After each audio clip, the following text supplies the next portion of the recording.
Ceux qui l'aiment l'écoutent pour savoir ce qu'il va dire. Ceux qui ont peur l'écoutent aussi pour savoir ce qu'il va dire. Bob vous dit toute la vérité. Alors moi je dis pas grand-chose, ce sont surtout mes invités, ce soir Mathias Leboeuf, Egon Kregel et Pascal Fechner. Pascal, ensemble on va évoquer le côté religieux de cet aspect, puisqu'on on a intitulé cette émission OVNI, religion et philosophie.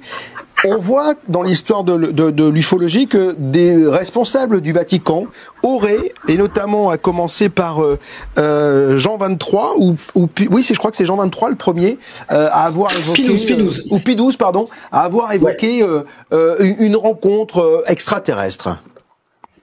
Alors, je t'admets que je ne sais plus si tu veux qu'on évoque déjà Jean 23 ou Pie XII, mais non, chronologiquement, Pie XII, allons-y dans l'ordre chronologique, Pie XII. Très bien.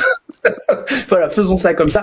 On va rappeler que Pie XII, c'est le pape de 1939 jusqu'à sa mort en 1958. Ça cadre un petit peu, ça veut dire que ça aura probablement été un des papes qui aura eu la papauté la plus compliquée en Italie, avec la gestion de Mussolini, avec la gestion de la Seconde Guerre mondiale, du nazisme, et puis surtout la sortie de cette Seconde Guerre mondiale, où beaucoup de choses sera reprochées au Vatican, à tort ou à raison.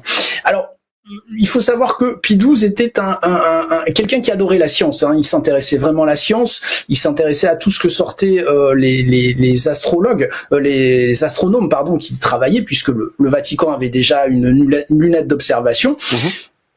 À ma connaissance, Pie XII n'a jamais fait de déclaration où il disait qu'il pensait que les extraterrestres étaient une vérité, ou même qu'il avait été en contact avec lui. Donc, ce qu'on a, c'est des gens qui lui ont fait dire ou qui lui ont fait vivre des situations. Bien sûr, elles ne sont pas prouvées, elles ne sont que présumées. Il y en a deux, on va dire, moi, qui sont réellement connues. Il y en a une qui est assez récente, puisque c'est David Grudge, justement, qui a remis Pie XII un petit peu sur le devant de la scène avec cette fameuse soucoupe de Magenta qui se serait écrasée en Italie en 1933. Bon, là, c'est une image d'illustration, je le signale, voilà. Parce que, voilà. Voilà, mais c'est bien la place du Vatican, par contre, on confirme. Mais voilà, ça, c'est vraiment où ils sont.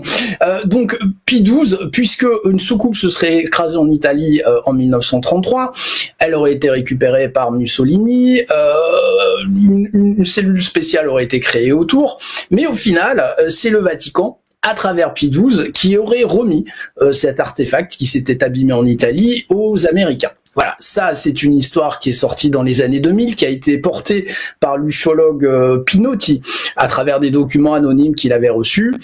Aujourd'hui, c'est une histoire, on va être clair, qui est très contestée. Il n'y a pas vraiment d'éléments historiques qui indiqueraient que Pie XII aurait remis cette soucoupe aux Américains. Ça, c'est la première chose.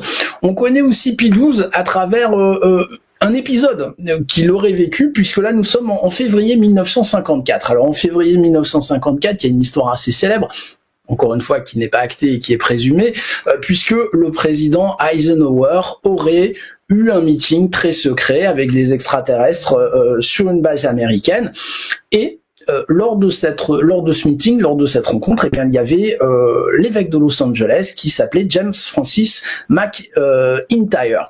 Alors bien sûr, on a demandé aux participants, enfin on aurait demandé, moi j'utilise quand même on aurait demandé à l'ensemble des participants de tenir le silence par rapport à cette réunion avec des êtres venus d'ailleurs, mais l'évêque de Los Angeles aurait jugé qu'il devait avoir de la fidélité par rapport au Vatican et par rapport au pape, et aurait informé Pie XII de cette rencontre. Pie XII, à la suite de ça, aurait créé une cellule spéciale du Vatican, la Servizio Informazioni del Vaticano, et d'après les textes qu'on peut lire sur Internet ou sur d'autres, le rôle de cette cellule, c'était un petit peu de tirer la bourre au MJ12, d'essayer d'avoir les informations qu'avaient les Américains sur les contacts, et il aurait même eu des contacts avec des races extraterrestres diverses et variées. Alors, bien sûr, encore une fois, ces textes ne sont absolument pas étayés historiquement. C'est présumé, on peut les lire, c'est plutôt divertissant, mais on peut pas leur donner vraiment de valeur historique aujourd'hui. Donc on voit quand même les uns et les autres, et notamment Egon, que c'est compliqué, tous ces témoignages